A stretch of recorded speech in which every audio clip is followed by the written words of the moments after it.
আসসালামু আলাইকুম। মিরপুরের উইকেট একেবারে সবুজ, এই ব্যাপারটাকে খেয়াল করেছেন? খুব বেশি আলোচনা হচ্ছে না এই ব্যাপারটা নিয়ে, কিন্তু একটু আপনাদের দৃষ্টি আকর্ষণ করতে চাই। মিরপুরের উইকেট কিন্তু একদম সবুজ, একদম গ্রিন টপ দেখা গেছে। ইভেন মিরপুর স্টেডিয়ামে টেস্টের প্রথম বা দ্বিতীয় দিন আমরা এখন পর্যন্ত যা দেখেছি বেশ ভালো উইকেট দেখা গেছে। সবচেয়ে উল্লেখযোগ্য ব্যাপার হচ্ছে ব্যাটসম্যানরা প্রচুর সংখ্যক রান নিচ্ছেন ব্যাকফুটে। মুশফিকুর রহিম বলেন, লিটন কুমার দাস বলেন, প্রচুর রান নিচ্ছেন ব্যাকফুটে, যেটা মিরপুর স্টেডিয়ামে ব্যাকফুটে টেস্ট ম্যাচ ক্রিকেটে যাওয়া মানে আপনি এলবিডব্লিউ এর ফাঁদে পড়ে গেছেন কিংবা বোল্ড হয়ে গেছেন। ইভেন মুশফিকুর রহিম তার মোট রানের 52% নিয়েছেন আসলে, যেটাকে বলা হয় বিহাইন্ড দ্য উইকেট, উইকেটের পেছনে বল যাওয়ার পর। তার মানে ব্যাকফুটে গিয়ে আরামসে ব্যাটিং করতে পারছেন মিরপুর শেরেবাংলা ক্রিকেট স্টেডিয়ামের উইকেটে ব্যাটসম্যানরা। এটা একটা অনেক সিগনিফিক্যান্ট চেঞ্জের জায়গা টেস্ট ম্যাচ ক্রিকেটের পার্সপেক্টিভে, যেটা আগে আসলে আপনি সাম্প্রতিক সময় তো একদম কল্পনাই করতে পারেন না এটা কিভাবে সম্ভব হয়েছে।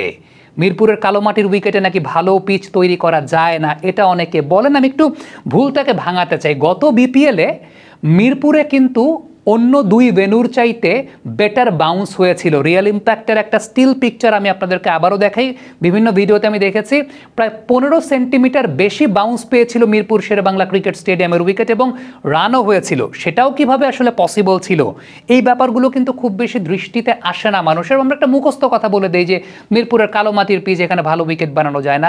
ভালো উইকেট বানানো যায় যদি আপনার ইনস্ট্রাকশনটা থাকে। এখন গামিনী ডি সিলভার কথা আপনি বলবেন, গামিনীকে যদি গ্রাউন্ড সুইং থেকে বলে দেওয়া হয়, টিম ম্যানেজমেন্ট থেকে বলে দেওয়া হয় যে ভাই আমার ওই রকম উইকেট দরকার, তাহলে গামিনী ওই রকম উইকেটই বানিয়েছে। একদম খুব সিম্পল ব্যাপার। এই পিচটা আসলে কিভাবে বানানো হয়েছে সেই জায়গাটা যদি একটু কথা বলি, সেটা হচ্ছে এই পিচে 90% লাইভ গ্রাস রাখা হয়েছে। 90% লাইভ গ্রাস মানে কাট গ্রাস না।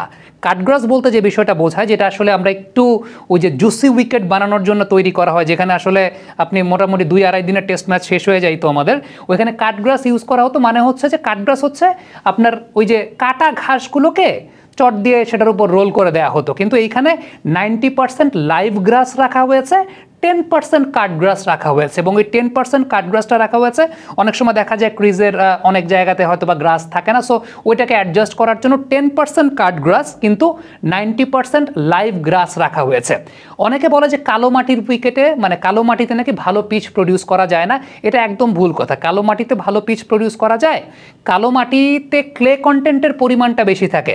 এখন এখানে ব্যাপারটা হচ্ছে আপনি বাকি যে ম্যাটেরিয়ালসগুলো আছে, সিল্ট কন্টেন্ট আছে কিংবা স্যান্ড কন্টেন্ট আছে, সেটাকে আপনি কীভাবে ব্যালেন্স করছেন, প্লাস আপনি গ্রাসটাকে কিভাবে মেনটেন করছেন, গ্রাসটাকে কিভাবে ম্যানেজ করছেন। কাটগ্রাস যেটা দেয়া হতো, কাটগ্রাস মানে বল থেমে আসবে, বল লো হবে, পিচ তার ভেলকি দেখাবে। লাইভ গ্রাস রাখা হয়েছে মানে সেই জায়গাটায় অপেক্ষাকৃত বেটার বাউন্স প্রডিউস করবে, অপেক্ষাকৃত বেটার ইভেন কম্পিটিশন এনশিওর করবে। So ultimately it's a simple equation. বাবা, এত এনার্জি কই পাও? এই পাওয়ার চুমুকে অ্যাকশন। আপনার কাছে যেরকম উইকেট চাবে ম্যানেজমেন্ট, আপনি সেরকম উইকেট দেবেন। গামিনী ডি সিলভা ওই রকম উইকেটে দিতেন। এখন মিরপুরে ভালো উইকেট প্রডিউস করা যায় না, কথাটা একেবারে ভুল। ভালো উইকেট চাইলে প্রডিউস করা যায়। এই টেস্ট ম্যাচের উইকেটটা আপনি চিন্তা করে দেখেন, ইভেন গত বিপিএল এর মিরপুরের উইকেট আপনি চিন্তা করে দেখেন। আমাদের তো খুব গোল্ডফিশ মেমোরি, আমরা এগুলো ভুলে যাই। গত বিপিএল এ মিরপুরে রান হয়েছে, গত বিপিএল এ মিরপুরে বেটার উইকেট প্রডিউস করা গেছে, 15 সেন্টিমিটার বেশি বাউন্স হয়েছে। এই নজিরও আছে। আমি একদম আপনাদেরকে প্র্যাকটিক্যাল এক্সাম্পল দিয়েও দেখিয়ে দিলাম যে আসলে ব্যাপারটা কীরকম বা কোন জায়গায় হয়েছে। সো সব কিছু মিলিয়ে কালো মাটির উইকেটে যে বেটার উইকেট প্রডিউস করা যায় না, বিষয়টা সেরকম না। চাইলে বেটার উইকেট প্রডিউস করা যায়।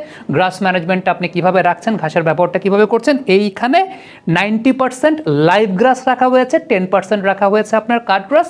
এবং গ্রাসের আমি যদি বলি উচ্চতা যেটাকে বলা হয়, বা গ্রাসের যেটাই বলুক না কেন, এই মুহূর্তে সেই শব্দটা মনে পড়তেছে না, যাই হোক 3 মিলিমিটার লাইভ গ্রাস রাখা হয়েছে, যেটা আমি কনফার্মড হয়েছি গ্রাউন্ড সুইংয়ের কাছ থেকে। সো আলটিমেটলি ফ্যাক্টের জায়গাটা সেটা হচ্ছে যে লাইভ গ্রাস রাখা হয়েছে, বেটার উইকেট এই টেস্টের জন্য প্রিপেয়ার করা হয়েছে, এবং সেই ইনস্ট্রাকশনটাও গ্রাউন্ড সুইংয়ের কাছ থেকে ছিল যে বেটার উইকেট প্রিপেয়ার করা।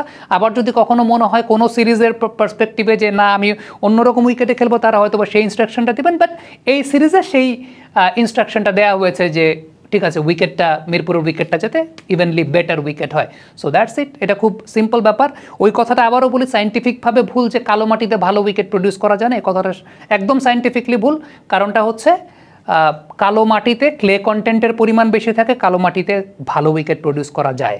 প্রডিউস করা যায় না, বিষয়টা সেরকম না। এখানে ব্যাপার থাকে কতগুলো ফ্যাক্টর, যে আপনি কীভাবে মেনটেন করছেন পুরো বিষয়টাকে, আপনি গ্রাস কন্টেন্টটাকে কীভাবে মেনটেন করছেন, আপনি কি লাইভ গ্রাস দিচ্ছেন না কাট গ্রাস দিচ্ছেন, আপনি অন্যান্য ম্যাটেরিয়ালস কীভাবে করছেন, আপনার ওয়াটার পানি আপনি কত কী পরিমাণ দিচ্ছেন, আপনার রোলিং কেমন হচ্ছে। সো অনেকগুলো ফ্যাক্টর আছে। ইটস অল অ্যাবাউট, আমার কাছে মনে হয় যে, আমার কাছে না, এটা universal law, it's all about the maintenance. The curator কীভাবে সেটাকে মেনটেন করছেন, the entire thing depends on that.